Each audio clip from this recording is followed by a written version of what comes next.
Yo, so I just read Chainsaw Man chapters 178, and I have to tell you, man, this is just unbelievable, man. Like, what a crazy chapter.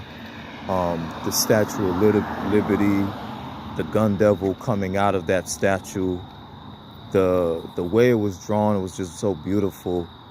And the realization of Asa being naive, thinking that Yoru change.